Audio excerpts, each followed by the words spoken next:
ဟုတ်ကဲ့အားလုံးမင်္ဂလာပါခင်ဗျကျွန်တော်တို့ကတော့ဟောပေါ့ကျွန်တော်ပေါ့အခုတလောကမေးကြတယ်ပေါ့နော်ကျွန်တော်တို့ကနေပြီးတော့မှဒီအသင်းထဲက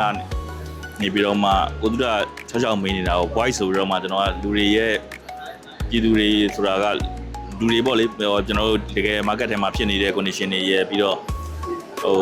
လုပ်နေတဲ့စီးပွားရေးလုပ်ငန်းရှင်တွေရဲ့ပြီးတော့ပစ္စည်းသွင်းတဲ့တင်သွင်းသူတွေရဲ့ကျွန်တော်တော်တော်များစကားပြောပြတယ်ပေါ့မေးပြတယ်မေးပြီးတော့ခင်ဗျာမေးတဲ့ဟာတွေကတော့ကျွန်တော်တို့အခက်အခဲမှန်တယ်ခင်ဗျာ live ဖြည့်ရှင်းပါလားဆိုကျွန်တော်ပြန်ပြီးတော့မေးတဲ့လူရှိလို့ပေါ့နော်တကယ်ကတော့မဟုတ်ဘူးခင်ဗျာကျွန်တော်အဲ့လိုမျိုးကြီးဆိုတော့ကျွန်တော်လည်းမရှင်းနိုင်ဘူးเนาะကျွန်တော်လည်းဘာမှမဟုတ်ဘူးအဲ့မှာကျွန်တော်တို့ကဘာလဲဆိုတော့ကျွန်တော်တို့အသင်းအနေနဲ့ပေါ့နော်ဒီအသင်းအနေနဲ့ကျွန်တော်တို့မြန်မာနိုင်ငံဆိုလာလုပ်ငန်းရှင်များအသင်းအနေနဲ့ကျွန်တော်တို့ရဲ့ဒီမြန်မာဆိုလာကဏ္ဍကြီးကိုရေရှည်ထိန်းကျောင်းနိုင်မှုအတွက်ကျွန်တော်တို့အဖွဲ့ဝင်တိုင်းကနေပြီးတော့မဖြစ်မနေလိုက်နာရမယ့်စံနှုန်း9ရက်ကျွန်တော်တို့ချမှတ်ထားတယ်ခင်ဗျအဲ့စံနှုန်း9ရက်ကဘာလဲဆိုတော့ပြည်သူလူထုရဲ့စွမ်းရည်လိုအပ်ချက်လူမှုစီးပွားရေးဖွံ့ဖြိုးတိုးတက်မှုပြီးတော့ပတ်ဝန်းကျင်ထိန်းသိမ်းရေးအဲ့ဒါတွေကိုအခြေပြုဖို့အဓိကဖြစ်တယ်ပေါ့နော်ပြီးတော့ကျွန်တော်အဲ့ဟာကဘာကြောင့်မလို့ထားလဲဆိုတော့မှန်းပြီးတော့မှစမ်းလုပ်တဲ့လူတွေရဲ့ကြောင့်မလို့အသက်အိုးအိမ်စီးစိမ်တွေကိုမထိခိုက်စေချင်ဘူးညာအဲဒါကြောင့်မလို့ကျွန်တော်တို့ကထားတာပေါ့အဓိက English လို့ပြောရင်တော့တစ်လုံးနဲ့ပဲမြတ် public interest ပေါ့အဲ့ဒီဟာပြီးသွားလို့ရှိရင်ကျွန်တော်တို့ second အနေနဲ့ကကုလသမဂ္ဂကနေပြီးတော့မှစဉ်ဆက်မပြတ်ဖွံ့ဖြိုးတိုးတက်ရေးဒီ mandate ဆိုပြီးတော့မှချထားတာရှိတယ်အဲ့ဒါကဘာလဲဆိုတော့ UN SDG alignment ဆိုတာရှိတယ်အဲ့ဒီမှာကကျွန်တော်တို့ကအဲ့ဒီပေါ်မှာကျွန်တော်တို့ဘာနဲ့ညီမျှရမှာလဲဆိုတော့တန်ရှင်းပြီးတော့မှဇိတ်သက်တာတဲ့စွမ်းအင်ပေါ့နော်အဲ့ဒီဟာဖြစ်တဲ့ SGD ကိုရဲ့ number ခွန်ပေါ့အဲ့ဒါနဲ့ညီမျှရမယ်လို့တူညီရမယ်လို့ကျွန်တော်တို့ပေါ်ဆောင်ထားတယ်ပေါ့နော်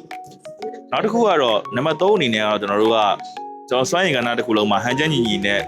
တိုးတက်ဖို့အတွက်ကျွန်တော်တို့နေအောင်ကြီးစွမ်းရည်နဲ့အတူတူ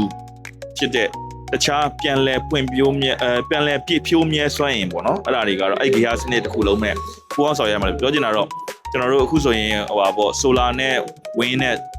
solar နဲ့ wind နဲ့ပူးပေါင်းတာ solar နဲ့ hydro နဲ့ပူးပေါင်းတာ solar နဲ့ biofuel နဲ့ပူးပေါင်းတာအဲ့ဒါမျိုးလေးတွေပေါ့အဲ့ဟာလေးတွေကိုကျွန်တော်တို့ပြောချင်တာခင်ဗျအဲ့ဒီပုံမှာမူတည်ပြီးတော့မှကျွန်တော်တို့ကကြောင်းလဲမှုတွေရှိရမှာပေါ့နော်အဲ့ဒါလေးတွေကိုကြိုးပမ်းမှုရှိရမယ်လို့ပြောချင်တာခင်ဗျ